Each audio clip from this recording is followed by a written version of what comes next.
ये है class 10 geography chapter 7 mineral and energy resources of India. इसमें हम पढ़ेंगे नेचुरल गैस के बारे में। ये 5th लेक्चर है। 4th लेक्चर में हम पढ़े थे पेट्रोलियम के बारे में। इसमें हम क्या पढ़ेंगे? नेचुरल गैस के बारे में। नेचुरल गैस क्या है? नेचुरल गैस एक नॉन रिन्यूएबल रिसोर्सेज है। नॉन रिन्यूएबल रिसोर्सेज मतलब किसको अगर हम यूज़ कर लेते हैं तो ये क्या हो जाएगा? ख़त्म हो जाएगा। ठीक है। रिन्यूएबल रिसोर्सेज क्या है? जैसे जो सोलर एनर्जी है हम सन से ले रहे हैं, वो चाहे जितना भी हम यूज़ कर ले वो सन एनर्जी, सोलर एनर्जी ख़त्म नहीं होगी। लेकिन नेचुरल गैस क्या है? पेट्रोलियम, ये सब चीज़ें क्या है? कोल, ये सब है नॉन रिन्यूएबल रिसोर्सेज। ये वापस से हमें नहीं मिल सकती। एक बार ये यूज़ हो गई तो वापस से हमें ये नहीं मिलेगी। और इसको बनने में, नेचुरल गैस को बनने में 1000 ऑफ ईयर्स लग जाते हैं। ठीक है। बनता कैसे है? जो भी प्लांट्स होते हैं, ट्रीज होते हैं, उनमें क्या होता है? ऑक्सीजन होता है। जब ये सॉइल के अंदर दब जाते हैं तो धीरे धीरे क्या होता है? इसमें हीट और प्रेशर जब लगती जाती है प्लांट्स में, जो डेड प्लांट्स होते हैं या एनिमल्स होते हैं उसमें, तब क्या होता है? फिर ये धीरे धीरे जो उसमें ऑक्सीजन प्रेजेंट है वो किस में कन्वर्ट हो जाती है? नेचुरल गैस में कन्वर्ट हो जाती है। ठीक है।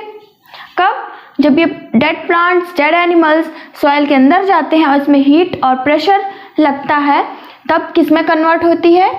जो गैस है वो नेचुरल गैस में कन्वर्ट हो जाती है। समझ आया? Mixture of hydrocarbon gas, methane, carbon dioxide, nitrogen and hydrogen sulphide. Natural gas किस गैस का मिक्सचर है? हाइड्रोकार्बन गैस का। जैसे मीथेन है, मतलब जो नेचुरल गैस है वो किस गैस का मिक्सचर है? मीथेन, कार्बन डाइऑक्साइड, नाइट्रोजन और हाइड्रोजन सल्फाइड। ये समझ आया? नेचुरल गैस के यूजेस देखते हैं। यूजेस हैं जनरेशन ऑफ इलेक्ट्रिसिटी। इलेक्ट्रिसिटी को जनरेट करने में नेचुरल गैस का यूज़ किया जाता है। सीएनजी, सीएनजी का फुल फॉर्म है कॉम्प्रेस्ड नेचुरल गैस। ठीक है। सीएनजी किस में यूज़ होती है? व्हीकल में यूज़ होती है। जो कार हैं, बसेस हैं या जो वैन है, ये सब यूज़ करती हैं क्या? CNG gases. ठीक है। सीएनजी गैस किस में यूज़ होती है? व्हीकल में यूज़ होती है। ये एक नेचुरल गैस है। एलपीजी, एलपीजी गैस क्या है? Liquefied petroleum gas. Liquefied petroleum gas LPG वो किसके लिए यूज़ होता है? कुकिंग के लिए यूज़ होता है। नॉर्मली मतलब हर घरों में यूज़ होता है। एलपीजी सिलेंडर जो होता है वो किसके लिए यूज़ होता है? कुकिंग के लिए। या जो भी हाउस होल्ड के जो वर्क्स होते हैं वो किस में करते हैं? हीट के लिए एलपीजी का यूज़ करते हैं। समझ आया? ये क्या है? ये यूजेस हैं। और नेचुरल गैस के जो रॉ मटेरियल है, मतलब नेचुरल गैस एक रॉ मटेरियल की तरह यूज़ किया जाता है। किसमें? जब प्लास्टिक बनता है या ऑर्गेनिक केमिकल्स बनते हैं। जब प्लास्टिक का और ऑर्गेनिक केमिकल्स का मैन्युफैक्चरिंग होती है, ठीक है, मीन्स जब बनाया जाता है तो नेचुरल गैस को as a raw material use करते हैं। समझ आया? फिर है नाइट्रोजनस फर्टिलाइज़र। नाइट्रोजनस फर्टिलाइज़र को बनाने में नेचुरल गैस लगता है। ठीक है। नेचुरल गैस से क्या बनाया जाता है? Nitrogenous fertiliser. ये समझ में आया? ये क्या है? ये किसके बारे में देखें? नेचुरल गैस क्या है और उसके यूजेस क्या है, इसे नोट करिए। नेक्स्ट पॉइंट्स देखते हैं। नेक्स्ट है नेचुरल गैस का डिस्ट्रीब्यूशन। मीन्स नेचुरल गैस कहाँ कहाँ पर पाई जाती है, कहाँ से नेचुरल गैस को निकाला जाता है। महाराष्ट्र, गुजरात, राजस्थान, तमिलनाडु और असम, ये ऐसे स्टेट्स हैं जहाँ पर नेचुरल गैस निकलती है। ठीक है। मीन्स नेचुरल गैस मिलती है। महाराष्ट्र में देखें कहाँ कहाँ पर? मुंबई हाई में और साउथ बेसिन में। ठीक है। महाराष्ट्र में मुंबई हाई और साउथ बेसिन। गुजरात में नाडा इन खंबत बेसिन में एक प्लेस है नाडा वहाँ पर, और कच्छ में, कच्छ कहाँ पर, जो किनारे का एरिया है, मीन्स कच्छ जो है वो समुद्र के बगल में जो है, मीन्स किनारे, समुद्र के किनारे पर कच्छ में मिलता है क्या, नेचुरल गैस। राजस्थान टेनोट इन जैसलमेर में है टेनोट यहाँ पर। तमिलनाडु में अदिया कमंगलम, ये तमिलनाडु में प्लेस है, और असम में खोवा घाट। ठीक है, ये ऐसी प्लेस है जहाँ पर नेचुरल गैस पाई जाती है। इसे नोट करिए। कुछ कंपनीज के बारे में देखते हैं। नेक्स्ट है नेचुरल गैस को निकालने वाली कुछ कंपनी हैं, जैसे gas authority of India limited. Gas authority of India limited ये कब बनी है, 1984 में बनी है। और ये कैसी कंपनी है, ये मार्केटिंग के लिए है। ठीक है, मीन्स नेचुरल गैस को निकालती है और फिर उसको मार्केटिंग करती है, उसको बेचती है। ठीक है, ONGC and oil India limited, ये जो दो कंपनी है ये पब्लिक सेक्टर के लिए है, ये पब्लिक सेक्टर के लिए है। ये जो है gas authority of India limited, ये मार्केटिंग के लिए है, मीन्स इसको दूसरी जगहों पर भी बेचा जाता है। ठीक है, मीन्स दूसरे कंट्रियों में भी बेची जाती है नेचुरल गैस। रिलायंस इंडस्ट्रीज एक प्राइवेट कंपनी है जो अपने ओन, मतलब खुद के यूज़ के लिए नेचुरल गैस को निकालती है और अपने ही यूज़ में लाती है। ठीक है, उसको पब्लिक सेक्टर में नहीं देती है या मार्केटिंग में यूज़ नहीं करती है।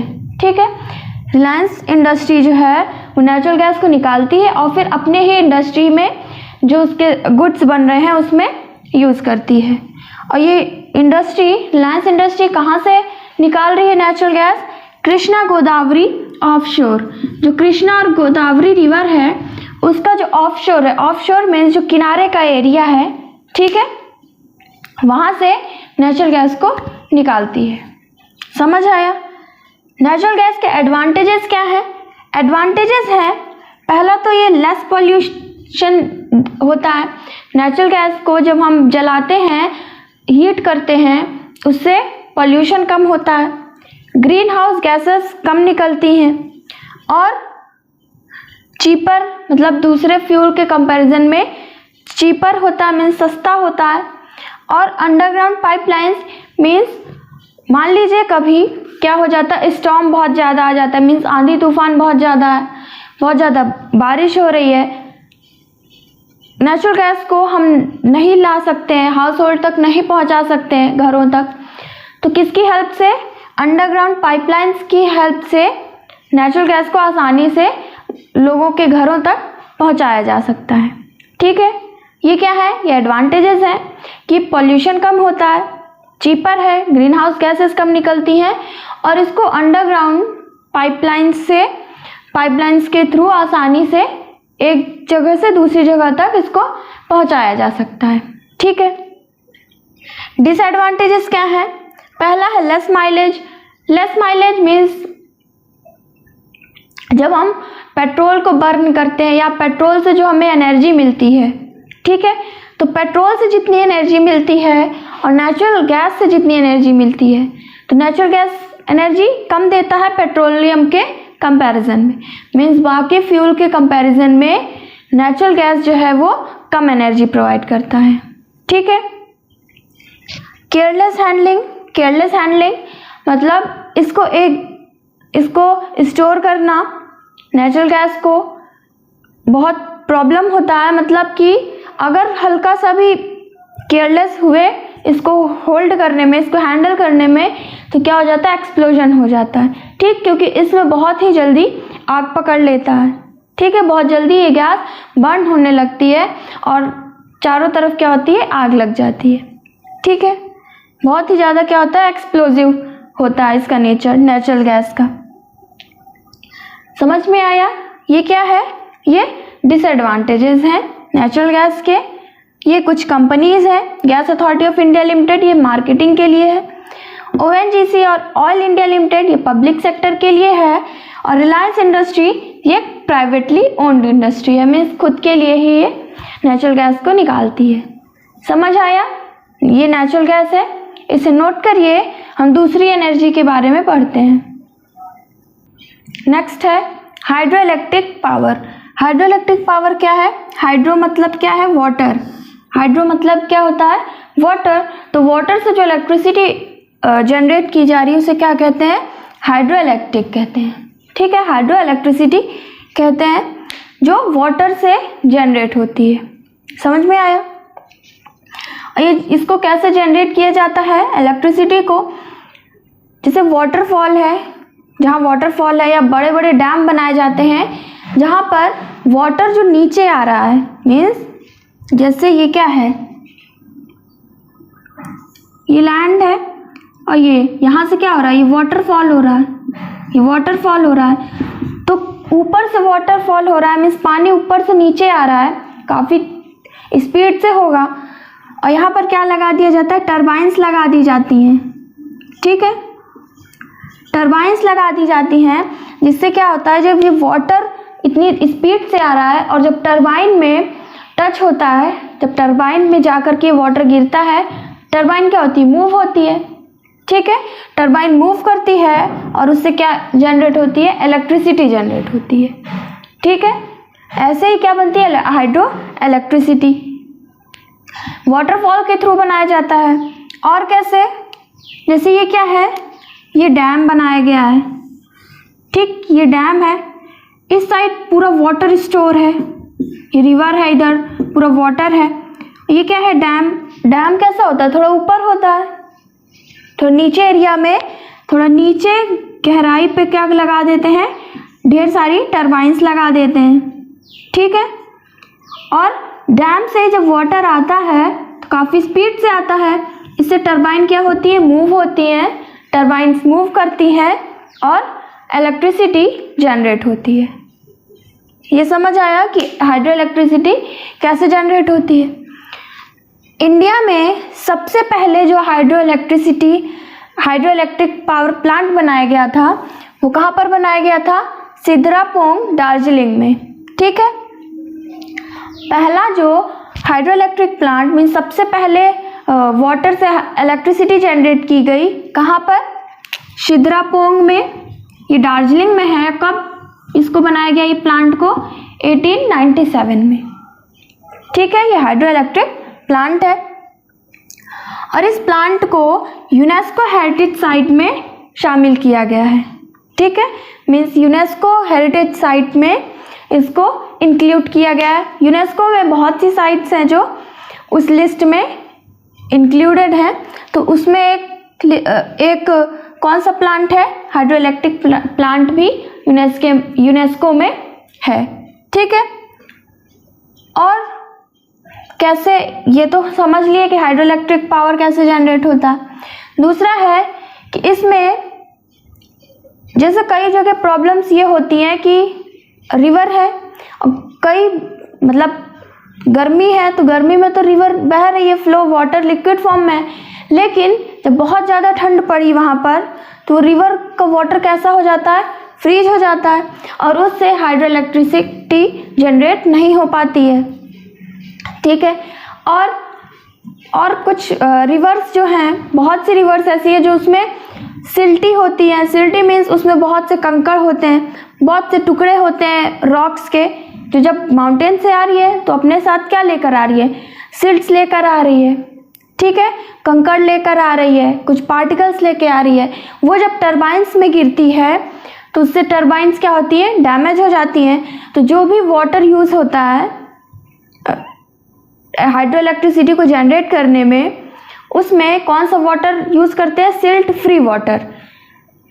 एक हिमाचल प्रदेश में सतलज रिवर में एक प्लांट बनाया गया था हाइड्रो इलेक्ट्रिसिटी का। पहले उस रिवर में उतने ज़्यादा सैंडस्टोन या उसमें सिल्ट्स नहीं आते थे, पत्थर नहीं आते थे, और जब वो पत्थर उस रिवर में बहुत ज़्यादा पत्थर आने लगा तो उस प्लांट को क्या कर दिए? बंद कर दिए। ठीक है, क्योंकि उससे टरबाइंस क्या हो जाती है? डैमेज हो जाती है और इलेक्ट्रिसिटी जनरेट नहीं हो पाती है। तो कैसा वाटर यूज़ करते हैं? सिल्ट फ्री वाटर, उस रिवर में उस प्लांट को बनाते हैं, हाइड्रो इलेक्ट्रिक प्लांट को, जहाँ पर मीन्स जो रिवर सिल्ट को नहीं लेकर आ रही है, ठीक है, जिस रिवर के वाटर में पत्थर नहीं है, कंकड़ नहीं है, ठीक है। और rivers originating in the Himalayas do not freeze. अच्छा, कई जगह पर क्या है, बहुत ज़्यादा ठंड होने की वजह से रिवर का पानी कैसा हो जाता है, फ्रीज हो जाता है, बर्फ में कन्वर्ट हो जाता है। लेकिन जो हिमालय में भी बहुत ठंड पड़ती है, लेकिन जो हिमालय से रिवर निकलती हैं वो फ्रीज नहीं होती हैं, ठीक है। इस वजह से ज़्यादातर काफ़ी रिवर्स हैं जो हिमालय से निकल रही, और हिमालय से रिवर जो निकल रही है फ्रीज नहीं होती है, जिससे हाइड्रो इलेक्ट्रिसिटी जनरेट करने में ज़्यादा प्रॉब्लम नहीं होती है, ठीक है। और कई जगह में है वहाँ से जो रिवर निकल रही है वो ठंड में फ्रीज हो जाती है, ठीक। Himalayas western and eastern Ghats जो एरिया है सुटेबल है किस चीज़ के लिए, हाइड्रो इलेक्ट्रिसिटी पावर को जनरेट करने के लिए, वो कौन सा है, पहला हिमालयाज, वेस्टर्न घाट और ईस्टर्न घाट, ठीक है। हिमालयाज मीन्स वहाँ से जो रिवर निकल रही है, जो माउंटेन से रिवर निकल रही है, वो कैसे निकल रही है, काफ़ी स्पीड में निकल रही है, क्योंकि काफ़ी ऊपर से आती है रिवर्स, उस जैसे ये हिमालय है, ठीक है। अब ये माउंटेन है, माउंटेन यहाँ से काफ़ी तेज से वाटर आ रहा है, काफ़ी स्पीड से वाटर आ रहा है, तो लैंड में जाने के बाद भी कुछ दूर तक ये स्पीड मेंटेन रहती है, और उस स्पीड से टरबाइन क्या होती है, मूव करती है और इलेक्ट्रिसिटी जनरेट होती है, ठीक है। तो हिमालय सुटेबल है एरिया इलेक्ट्रिसिटी को जनरेट करने में, वेस्टर्न घाट और ईस्टर्न घाट।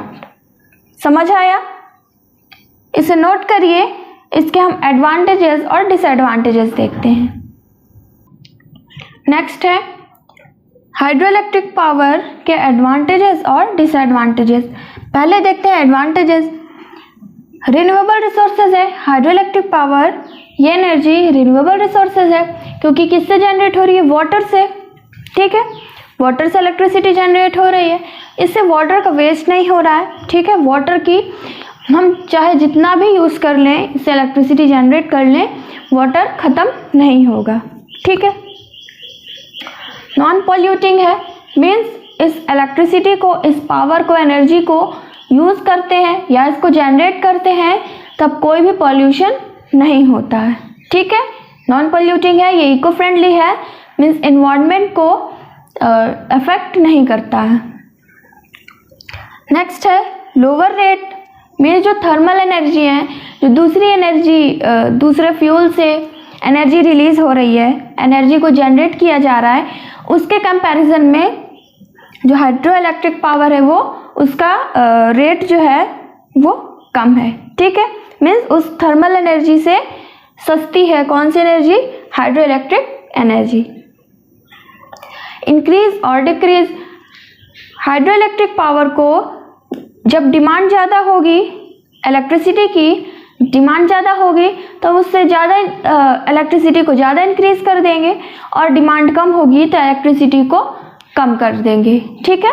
कम जनरेट करने लगेंगे, मतलब इसको डिमांड के हिसाब से इसको इंक्रीज भी कर सकते हैं और इस पावर को डिक्रीज भी कर सकते हैं, ठीक है। और मल्टीपर्पज़ में इलेक्ट्रिसिटी का यूज़ किया जाता है, जैसे इरिगेशन में यूज़ करते हैं, हाउस होल्ड्स में यूज़ होते हैं, और बहुत सी जगह ऐसी हैं जहाँ पर मतलब ज़्यादातर जगहों पर यूज़ किया जाता है हाइड्रो इलेक्ट्रिक पावर, ठीक है। समझ आया, ये क्या है, एडवांटेजेस हैं, रिन्यूएबल रिसोर्सेज है, नॉन पॉल्यूटिंग है, लोअर रेट है, और डिमांड के हिसाब से इंक्रीज और डिक्रीज किया जा सकता है, ठीक। डिसएडवांटेजेस क्या है, आर्टिफिशियल लेक बनाना पड़ता है इस इलेक्ट्रिसिटी को जनरेट करने के लिए, क्योंकि हर जगह पर वाटरफॉल नहीं मिलेगा, हर जगह पर मतलब वाटरफॉल से जनरेट नहीं कर सकते इलेक्ट्रिसिटी, तो उसके लिए क्या बनाना पड़ता है, आर्टिफिशियल लेक बनाना पड़ता है, डैम्स बनाने पड़ते हैं, ठीक है।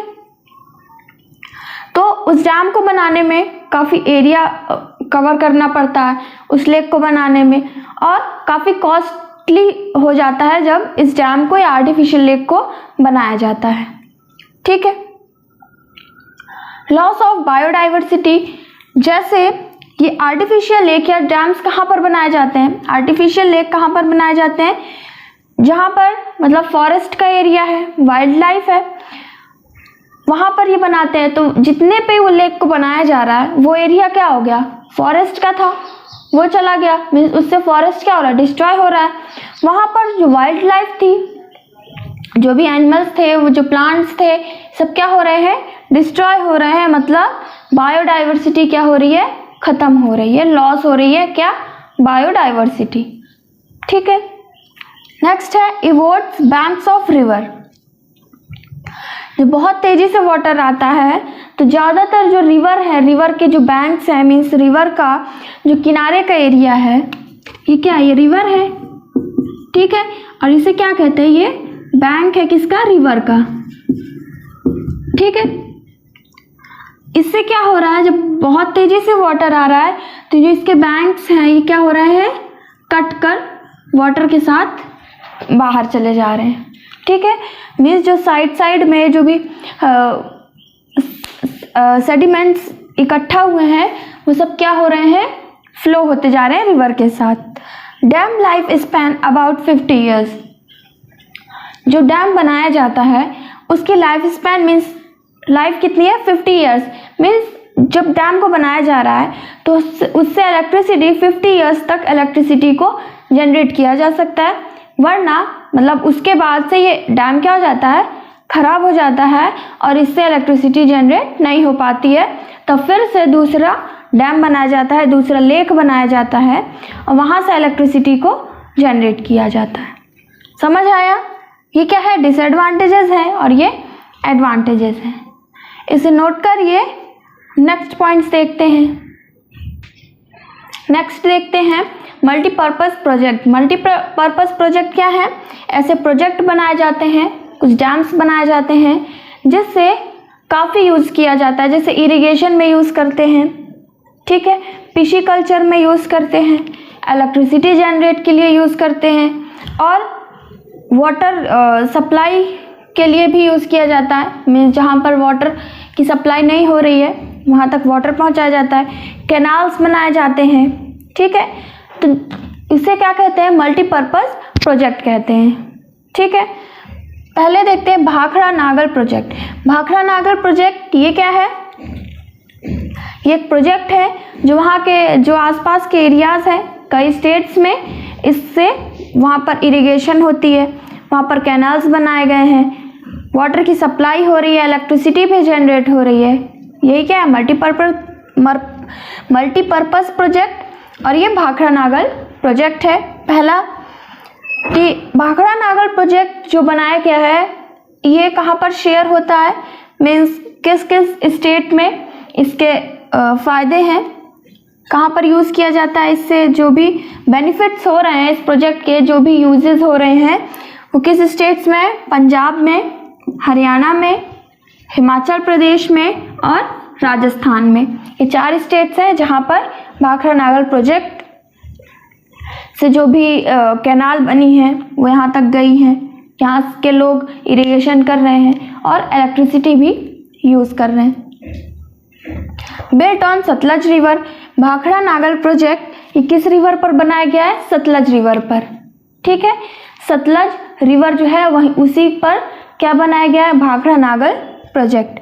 Bhakra dam is the world's highest straight way gravity dam.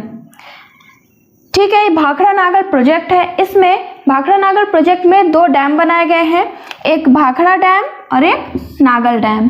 ठीक है। यही दोनों डैम को क्या कहा गया है? भाखड़ा नागल प्रोजेक्ट।